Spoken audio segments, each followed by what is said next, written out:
Well, good afternoon, everyone. Thank you for joining us today. Today, Mayor Yemi Mobolade, Chief of Police Adrian Vasquez, the Colorado Springs Police Department, and the Police Executive Research Forum, or PERF, are excited to share the results of a year-long study of CSPD's training practices with you. Before we begin with any comments, I'd like to take a moment to recognize all of our community members, the members of the Law Enforcement Transparency and Advisory Commission, some of whom are with us today and were involved in this study, our police officers and our supervisors, our training staff, and so many other people across not just Colorado Springs, but the United States who helped with this study over the last year. This came from a recommendation of our 2022 Transparency Matters study of CSPD, and it reflects the voices and sentiments of the people in our community and of our police officers. This is very important as a day for CSPD, and we're excited to share it with all of you. Perf and I are going to speak with you about the study here in just a moment, but first, Mayor Yemi Mobolade would like to provide some comments. Mayor? Thank you,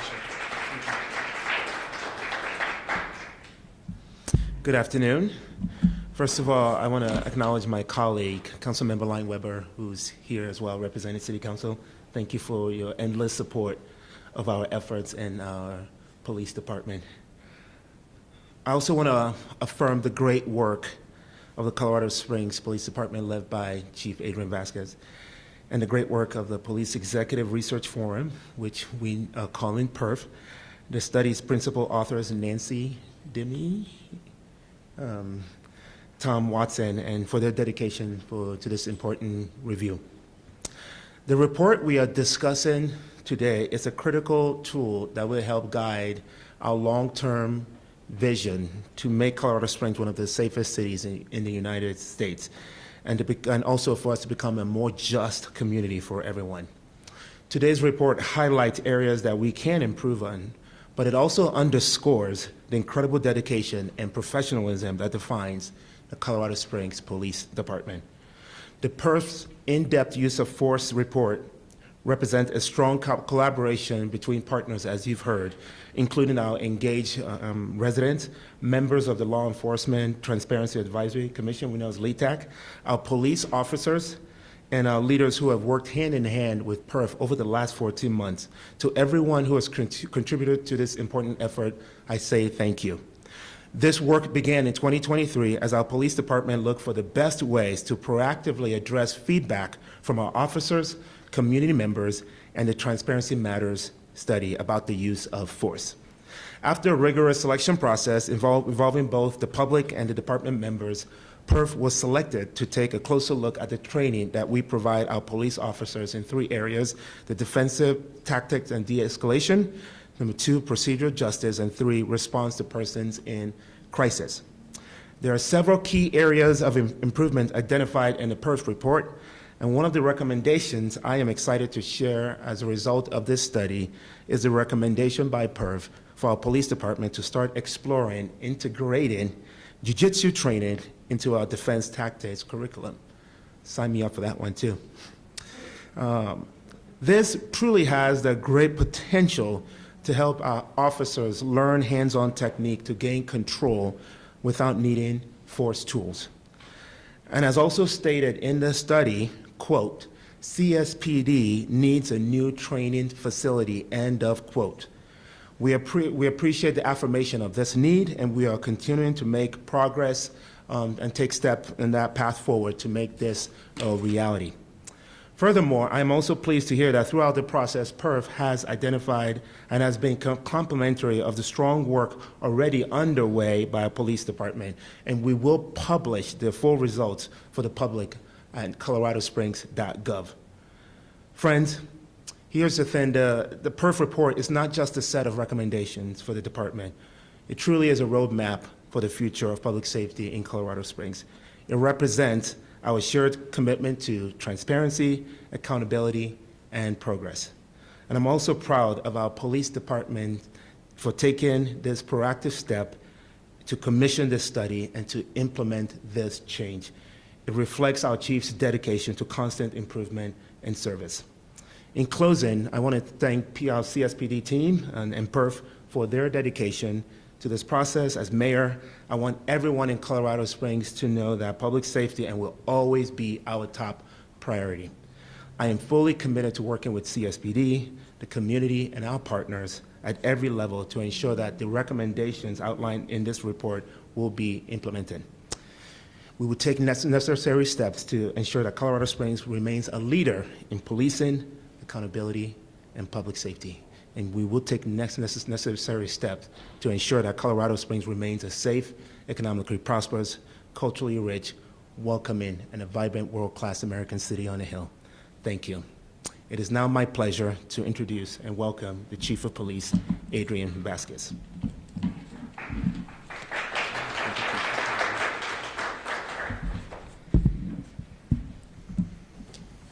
Well, good afternoon, everybody. I want to thank the media for being here today because this is a really important announcement and it's a really important day.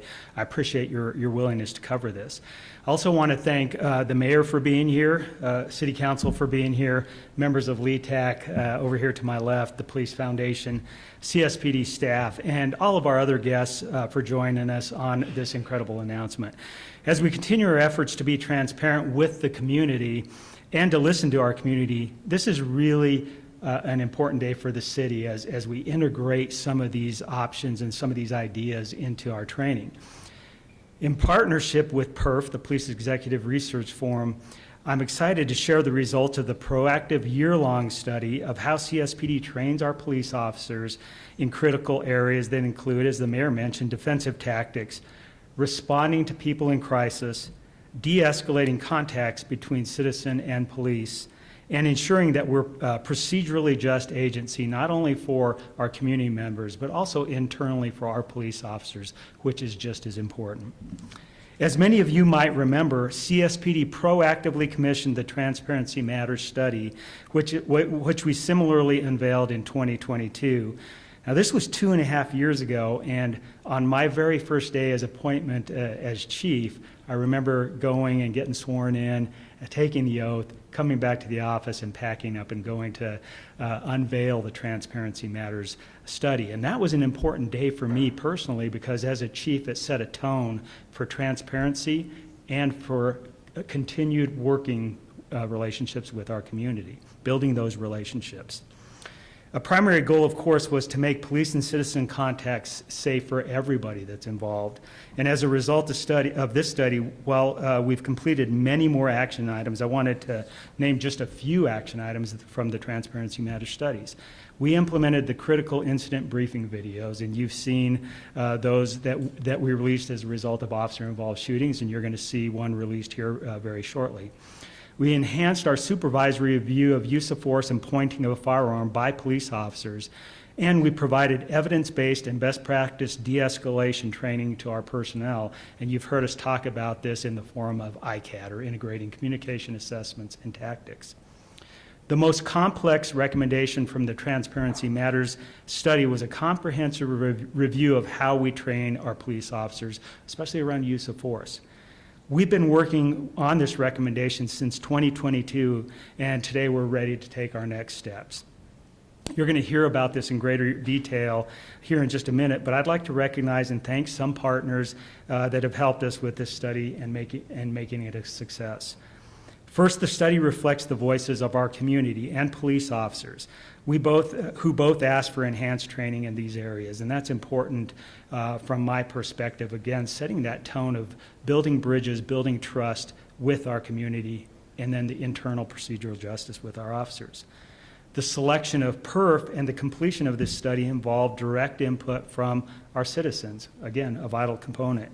Members of the Law Enforcement Transparency and Advisory Commission, CSPD officers, members of the Colorado Springs Police Protective Association, and experts from around the country. I'd like to personally thank Nancy Demme over here to my right. You're going to hear a lot more from her in just a minute. Tom Wilson and the PERF team for their work with our department and their commitment to the law enforcement profession. To all of our citizens and employees who attended meetings and interview sessions with PERF and who did the work to make this study a reality, I'm thankful for your dedication. So what are the next steps? In the coming weeks, I'll meet with our command staff and assign recommendations from the report. We're going to approach this report in the same manner and with the same commitment as we did with the Transparency Matters study, which includes posting the study on our website as well as updates and progress. As a matter of fact, I think Ira Cronin has already posted that, and so you'll have that immediately available after we go. And then we'll post it on the city website also. Some of PERF's recommendations are small, but others are complex and will take some time. We've been talking with PERF throughout this study and have already begun working on some of their recommendations. In fact, the most significant recommendation, enhancing our defensive tactics curriculum, is already underway. As the mayor announced just a minute ago, CSPD and PERF were selected to receive the NIJ grant, the National Institute of Justice grant, that he referred to. This new research will impact police training across the states and across the country, and PERF and CSPD are grateful for our federal partners in selecting us for this. I wanted to thank the mayor, members of city council, members of LETAC, the Police Foundation, the CSPD staff, and our other great guests for being a part of that today.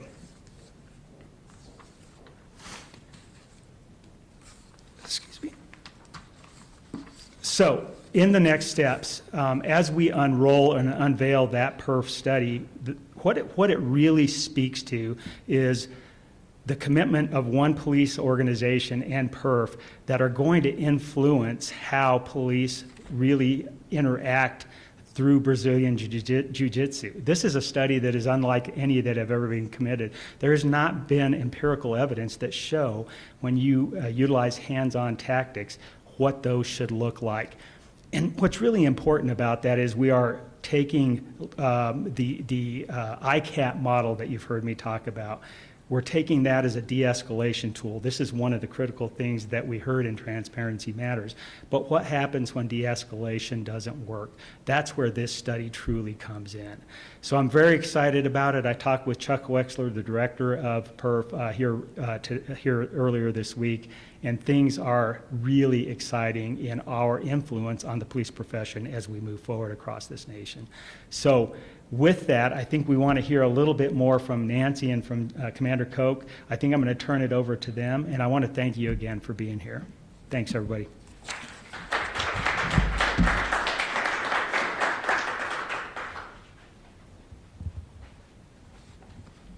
Thank you, Chief. Thank you, Mayor. Before Nancy Demme from PERF comes up to present the study and its findings to you, I want to take just a minute to talk about how we got to PERF and partnering with them. Chief Vasquez, after, as he mentioned, the Transparency Matters study was published in 2022, immediately requested that we begin assessing the independent audit of CSPD's training that report requested. We did that over the course of several months throughout 2022 and ended around December of 2022. That included discussions with community members, the Law Enforcement Transparency and Advisory Commission, our Police Protective Association, police officers, supervisors, a number of groups across the city. And after we had conducted those to kind of understand what our needs in training were and what people's perceptions were about those things, we met as a smaller group to develop a proposal for national firms to contact CSPD if they wish to conduct that study.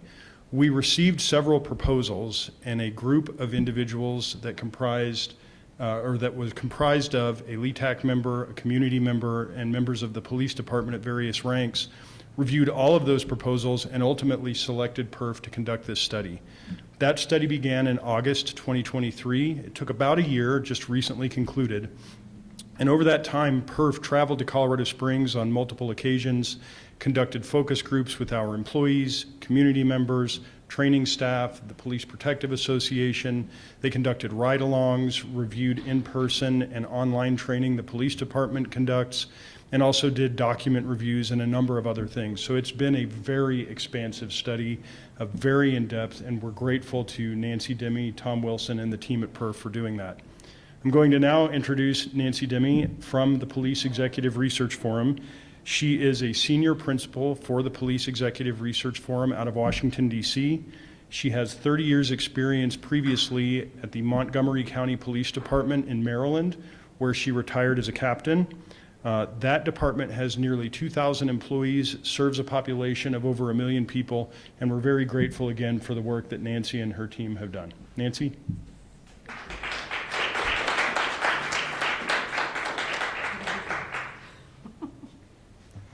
Okay, I am going to try to stay behind this podium and speak slowly because we have a translator here, but I can't promise you anything. Anyway, thank you all very much. It's a lovely introduction. And Chief, Mayor, took a lot of the oomph away from my grants. You'll see it in the slide, the great news, but that's good. I appreciate that. You've introduced it, and I'll just talk a little bit more about it when I get to that slide. Okay. I do have to reiterate, because I work directly with them, and I'm not part of Colorado Springs, but working with this police department has been an honor. They are very professional and very cooperative, and they want to be the best they can be. There was no defensiveness, and it's a very progressive department that has the first evaluation done by Transparency Matters, which I'll refer to as PM for brevity's sake, but then goes on and takes their recommendation to have somebody like PERF come in and say, let's take a look at our training, do an audit of our training, and not have been ordered to do so or under any kind of community pressure. You do the right thing, because the few things that we were able to make recommendations need to be changed, they embraced them. And in many cases, they started to make the recommendations while we were talking about it. And I'll tell you when some of those are as I go through the slide presentation. But to have a more receptive group and a more professional group, I've not had that experience. So thank you, Colorado Springs. All right, as I think Commander Koch and the chief said, it started with Transparency Matters, and this is the things that we drew from the Transparency Matters report. It was that officer safety, they are concerned about their lack of effectiveness in the training that they got. 80% of them indicated that they need more training on non-lethal weapons, defensive tactics, crisis intervention, and de-escalation. They recommended that CSPD contract independent audit, and here we are. Our methodology, Commander Koch stepped on it, sorry, talked about it just briefly, but I'll give it to you again in depth. We analyze numerous amounts of training records and lesson plans. We looked at a lot of policies, because in Colorado, they don't necessarily have policies individual on each thing, but these are all covered within numerous policies. So we looked at a lot of their different policies, and we looked at law enforcement agencies across the board, their lessons plans on these same topics. We researched best practices from other agencies under all 4 of these topics. We rode with their officers, and the officers were very candid when they spoke with us. We did surveys on all 4 of the topics, and we observed numerous videos on training. This is a sampling of the PERF survey results, not the TM results, but we sent out 707 officers were given a survey. It was sent through email. 51% responded, which is a good average. It's not great, but it is overall considered in the industry, when you do an internal survey, that 51% is good. The majority of the respondents said they were satisfied with the job, that they're working with their colleagues, and they believe CSPD to be a good agency. That was that was unsolicited, not necessarily anything they had to say, because the entire survey is anonymous. Over 3/4 of the respondents indicated that CSPD places too little emphasis on training defensive tactics and on arrest controls, which they sort of merge together when you talk about them. So we'll say DT sometimes when we're including arrest controls. 83% of the respondents agree that procedural justice is an important tool for effective policing. I said this earlier when talking to the department, that when I came here traveling up, and I don't remember what interstate it was, but I saw billboards that said, if you see a cop, say thank you, and things like that. You don't see that. I'm from the Maryland, D.C. area. You don't see that. There are not billboards that are saying that.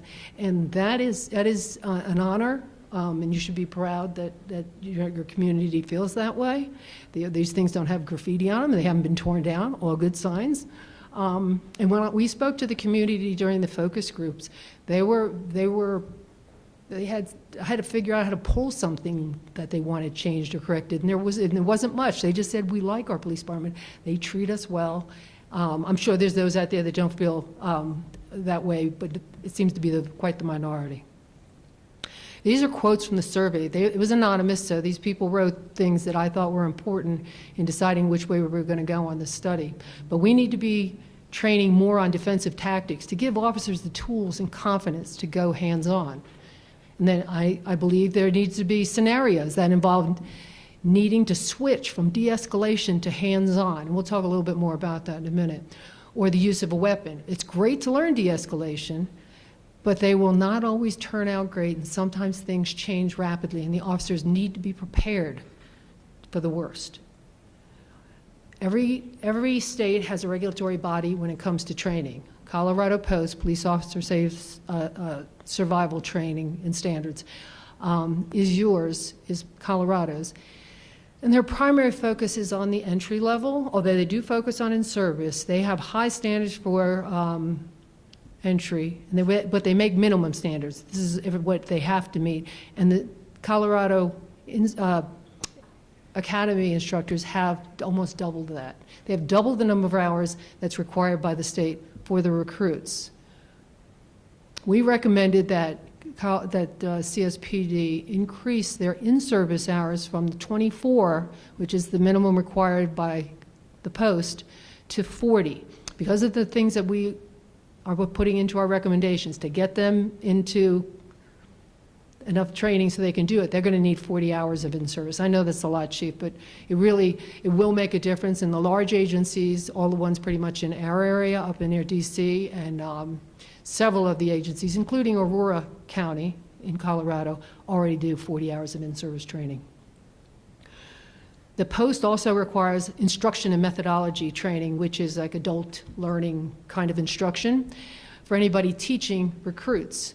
And if you're teaching one of the 3 perishable skills, firearms, driving, and DT or arrest control, you also have to be certified in that skill.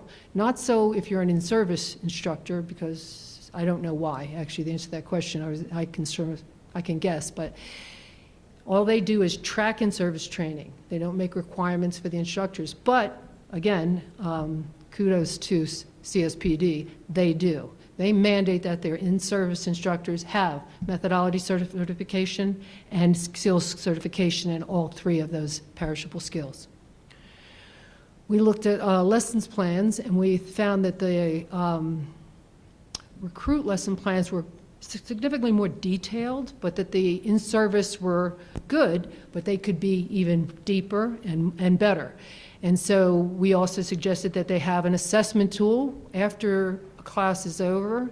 You want to know, did the instructor do a good job?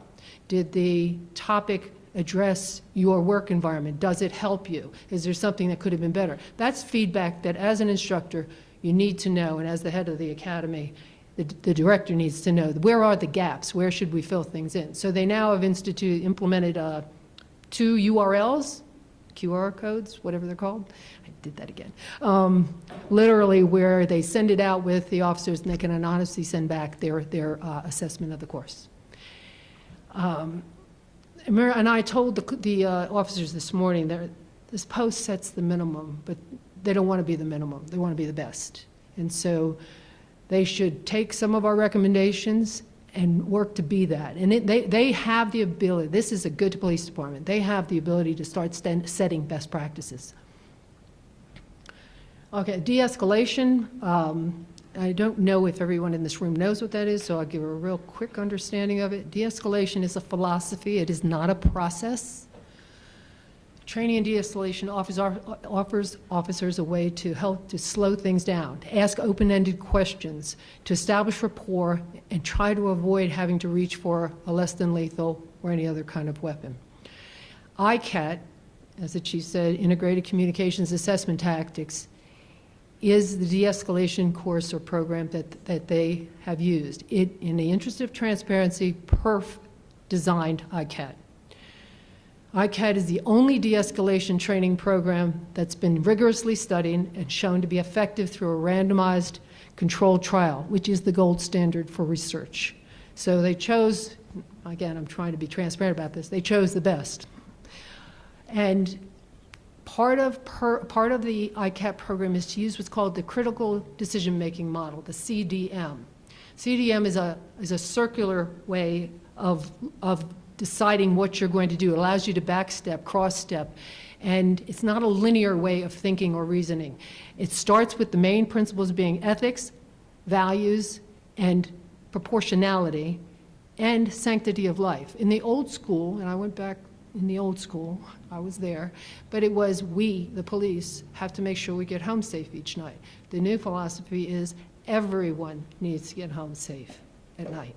So it's hard at first, but we suggested that the recruits begin to use the CDM in the first 2 weeks of training. So if they use it nonstop in their reasoning as they think through recruit school, they will begin to use it second nature, even in things in their life, in making decisions.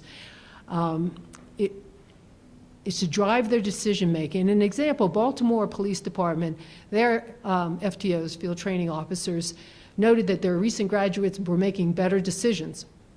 And the rookies said, well, that's because we use the CDM. They credit their own decision-making based on the fact that they've been taught how to reason through situations. And this comes from the 911 call. You immediately start thinking of Plan A, Plan B, and then, of course, there will be Plan C that when you get there. You know, you do the best you can to plan for it, and things will change. But the CDM allows you to reason through these things on the way there. And supervisors need to use the CDM in debriefing after action on major incidents, of course, but minor incidents. These are smaller incidents. It helps the officers to understand the rationale, the different choices they could have made, and why. And this is Colorado Springs' version of the CDM. It just has the badge in the middle, but the same reasoning context. Model fidelity is important to any program that's been researched and studied, and ICAT has been researched, and it is a 2-day course, 8 hours classroom, 4 hours RBT, which is role-based training, which is putting you in realistic, most of it I think know it is, realistic situations where you play out what you've just learned. The RBT should follow the classroom training and are essential. Classroom alone will not be enough. It's sort of like teaching a doctor. He can watch films how to do it, and he's done it, but if he never goes to actually try to do it, he's lost a whole lot of context on how to apply it and then the confidence to use it. And some of you are aware of this, I think, but maybe not, and I'll make this very short. But in March 2020, CSPD, recognizing all the issues that were going on, George Floyd and the defund the police, and all these things were, the word de-escalation was used a lot, and police needed to learn that. And they wanted to learn that. They contacted us, and they said, we want to go to your Train the Trainer course, we're ready. And they were signed up, and actually we were coming here to do it here. What was March 2020? COVID. Canceled. No, there were just no face-to-face, any training was going on. But CSPD initiated by taking a copy of our program and trained some people. Those people trained some people. And because of COVID, no RBTs, because nobody was doing anything in person. So when the survey was done by Transparency Matters and by early on, when we were asking questions in the focus group, the officers said, we don't understand de-escalation. We really don't quite get what it is. All they thought that headquarters thought it was that if you used de-escalation, they said use of force is a failure of de-escalation. That's what they thought it was. And that meant they didn't de-escalate enough. And that was not what it was. I mean, I've explained what it was earlier, but they didn't quite grasp the concept. They also didn't grasp the concept of CDM. Many of them said, seen it, read it, been told about it, really don't understand how to use it. Again, they hadn't done the RBTs. There was also inconsistency in training. Some places did not get the full 8 hours, and probably, my understanding is some of the videos were not given. The videos have been vetted. They're used for creating conversation to start on certain points. So everything that is in the ICAP program was developed over days and weeks of agonizing conferences and meetings with PERF, subject matter experts, and SMEs. And it took a long time to finally decide what it was going to be, and this is what it is. It's been validated, so it needs to be used the way it was created. So they came to see us in January 2023. They went to a Train the Trainer ICAT program. They came back, trained their officers to be trainers, and they implemented the program exactly as it has been designed. 8 hours of instruction and 4 hours of role-based training. This time, though, both the in-service trainers and the upper echelon in the police department said, we're going to do the best we can do. What do you need, and what do you want? What do you think will work best? And they said, well, using police to play in role-based training is not so effective. Everybody knows each other. They went out and hired actors from the university, and that was the best outcome you could have had. Every focus group and survey answer was the 2023, we get it, we understand it, and they are certified and trained in it. So we gave them some recommendations. One is, because it is a perishable skill, these are skills, they're verbal skills. You have to learn to keep how to use it and then to continue to use it to get good at it. And you'll get better at it as you use it. So 2 hours of in-service trainer, ICAT refresher as part of in-service training. Let me jump here. Well, we did give a lot of recommendations. They're all in the report, but there's nothing that's, they should award de-escalation training, but it has to be careful how you award it. And you'll have to create your own award system, but it's watered down if you reward every de-escalation situation. So you have to figure what is above and beyond what would be expected in the outcome. And so there should be an award system that includes de-escalation. And that use of force is not a failure of de-escalation. Actually, you can de-escalate for some people long and hard and still never get to the end, especially if they're under the influence of a voice they're hearing or drugs or alcohol. That's a little harder. But if you've got somebody who is just not willing to go, and you've de-escalated and de-escalated, then you just have to say, is there anything else I can do to have you turn around, let me put handcuffs on you? The answer is no, then you probably do need to go hands-on. And because every hands-on is basically a use of force, it doesn't mean that de-escalation failed. And I told them that the body-worn camera will give you the evidence that you have attempted every level of de-escalation. It's time now to go hands-on. And hands-on doesn't mean brutality or anything. It just means you just do the least amount of force you can to get the cooperation you need. Then defensive tactics. This is the huge change. And I'll be the first to tell you that I was using the old tactics all the way through my 30 years, and they weren't very effective. And it included a lot of kicks, punch, use your baton, whatever you asked, whatever you had at the time that you were supposed to be using. But it really was not as effective. And a lot of people were afraid, and a lot of these officers said, I don't feel confident to go hands-on. I don't feel that, I can go hands-on and win. And if you don't feel that, you step back and that level of reduced confidence or whatever comes out. Also, what else do you have to do then? Then you may have to rely on less lethal, hopefully not get any farther than that, but you have to rely on some sort of a weapon. So, I heard what they were saying, and I was like, you're right. We really need to figure out what's the next step. And this is in the report, this paragraph, but I think it bears repeating. It says, you want and deserve defensive tactics training that better prepares you for physical and mental demands of the job, while instilling in you the confidence and ability to go hands-on with a weaponless subject and to use the least amount of force necessary to safely resolve, bless you, unsafe situations. And that's what I think we've found. I think that we're going to have, the study is going to bear out that they now have this by this NIJ grant award to use some level of jiu-jitsu. Jiu-jitsu is a ground fighting measure, and it's meant to gain compliance through more of it's almost more like a wrestling kind of thing, but you wrap your arms around them. No punch, no kick, no beat with a baton. That doesn't come into it. It is a hands open, hands on. And sometimes this is, and this was one of my concerns when it came to this, this grant, is how will we measure non-events? In other words, if you're really effective and you've got your de-escalation training down, you've gained a level of confidence and you're talking and it's not working, and now your hands are open and you say to the suspect, subject, whomever, whatever, that we need to end this and you need to cooperate. If you exude the correct amount of confidence, which comes naturally after you get confident in these things, that person is I wouldn't say all the time, but more than likely not going to cooperate unless they just want to have a fight, but they're most likely going to cooperate. And that's a non-event. And so the research side has said that that'll be counted because they're going to look at body-worn camera footage. That is how they're going to be able to tell whether somebody trained in jiu-jitsu and de-escalation was able to, with confidence, bring that person to succumb to an arrest. But it's not going to be missed. Nationally, they said that there's about 550,000 police officers assaulted in the United States between 2010 and 2019. It's a DOJ standard. And 79% were assaulted by subjects who used only their hands, feet, fists. So the DT options we talked about were jiu-jitsu, the ground fighting. And I want to just talk to you a little bit about the departments we spoke to. There are some departments out there already using it, and successfully. The problem is the success is established by their own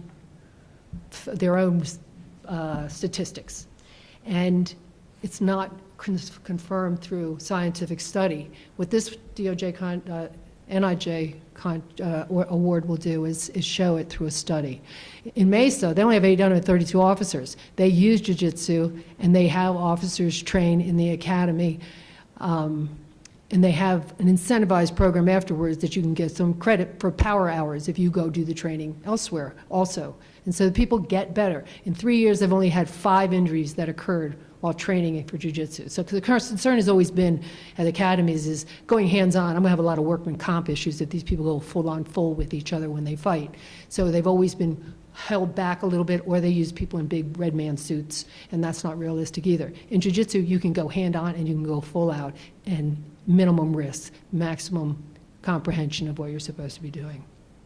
Marietta, Georgia, 139 sworn officers. It's also in Georgia, their post recognizes jiu-jitsu as a certification. They understand through Marietta and some of the other agencies what the value of this, so they now certify. You have to go to certain jiu-jitsu gyms to get certified because they've evaluated and certified these gyms. You can become a certified jiu-jitsu officer, and there's a pin that the post gives out. I mean, I don't know if Colorado Post will get there, but there's conversations they can have with Marietta as they move forward. Baltimore PD has a hybrid. They're under a DOJ consent order as a result of the Freddie Gray incident back in 2015. They mixed some of the FBI tactics, some of the other physical disciplines with their jiu-jitsu. And they, every other year, they do an 8-hour block of DT training. The problem is DT training is one of those 3, in the group of one of those 3 perishable skills, and you have to give 12 hours to the perishable skills under Colorado Post, and at least one, every one of those 3 gets at least 1. So you could give 9 to 1, and I'm going to really screw up the math here, 1 to another and 1 to another. It's how you distribute it how you want. As long as everybody gets at least 1. Well, DT never gets too much, and DT needs a lot more. So we recommended that CSD to create an exploratory committee to determine how to integrate jiu-jitsu into the DT program, which the chief has already embraced. They're there. A lot of stuff that we recommended, they've already been moving on. Before formal training for the officers begins, they should have to tell the officers why they're doing what they're doing. We had a meeting this morning with a lot of the officers. Why, how it'll improve things for them, what's in it for them. Officers always need to know what's in it for them. Good news, like I said, we'd already put in for the NIJ project to work with CSPD, and Friday, great news is, we got the award. This is huge. For the field across the nation, they are dying to know what else they can do besides these things you see on the body-worn cameras, hit, kick, punch, use a stick. These have bad optics, they know that, and it's not as effective as it should be. Hopefully, with the implementation of the jiu-jitsu into the DT program here, evaluated by research experts, will bear out that this is something that the rest of the nation should consider. Procedural justice, supposed to be watching my time, sorry. Okay. Procedural justice is great externally. Internally, they needed to do just a little bit more work. And more, this is more because of perception. If the officers perceive that there is not procedural justice, even if the department believes they're doing everything the right way so that there is procedural justice, perception is reality until it is changed. So there's things that we've talked to the department about. We can address a few things to change that and to ensure that maybe their mechanisms of notification are not getting to everybody. That's what it sounded like in some cases. Some people had no idea that there were things that could be that were being done because they didn't know and they didn't read, but they just have to push to make sure that everyone knows. Procedural justice is addressed through, all these different things: ethics, hate crimes, victims' rights. There's different areas where they touched on it. Their RBTs can be, role-based training can be used to practice procedural justice and racial bias, things like that. These are some of the areas that they were concerned about: promotional process, vacancy selections, discipline, such as, good example is somebody did a violation and their sergeant said, okay, don't do that again. And somebody else did the same violation because it could warrant a further investigation or looking at this person got a different choice. And is that the person or inconsistency across? It creates problems internally. Through crisis response.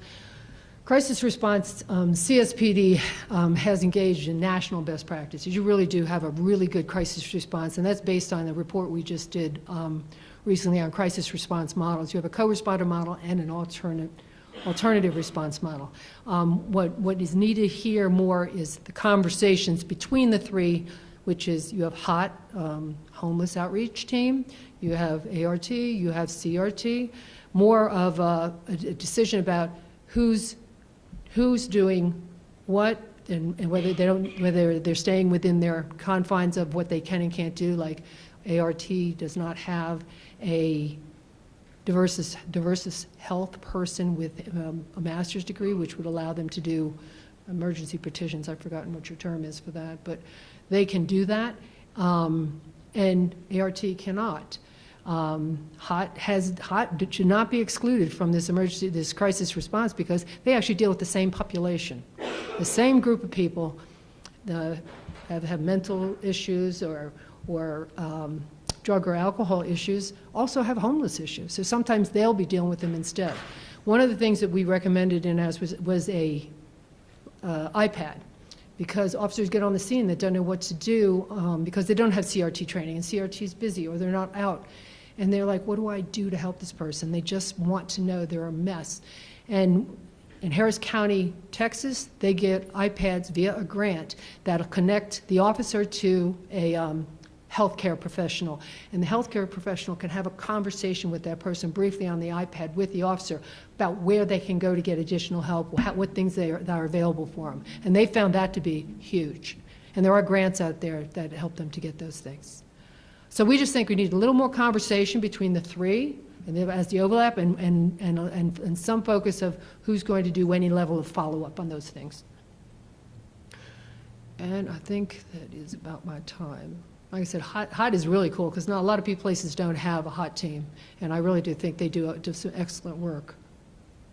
Okay, and the last plug is for the Academy. I'm not doing this just because they're police or I'm police or anything, but because they've been using the same 30-year-old facility, which is nice. They keep it very clean. It's very cool. But they had one rookie class a year at one point and 24 hours of in-service. We're telling them, they already went to 2 rookie schools a year. We're telling them to make it 40 hours of in-service. They're doubling what they're going to use that space for, and it was already too crowded. The parking lot will never hold all these people. I don't know where they will go or put them, but it won't hold them. They also need a fully purposed building that does all of these, has a range. They rent the range. Now, if they can't find an arrangement that works, they have to wait for shooting time. But if there's something you learn during an incident that, okay, this is something we train, and we got to untrain or fix it or amend, or you can't do it quickly because you got to make an arrangement to see when you can get on the range. You need a range you can go to. You need a fire driving range also, a full-service driving range where you can practice a lot of these things. Right now, they go try to find empty parking lots that they can use. And the volume of officers that they're training, they need a facility that can do all these things. And that is the end of my presentation. Thank you all very much.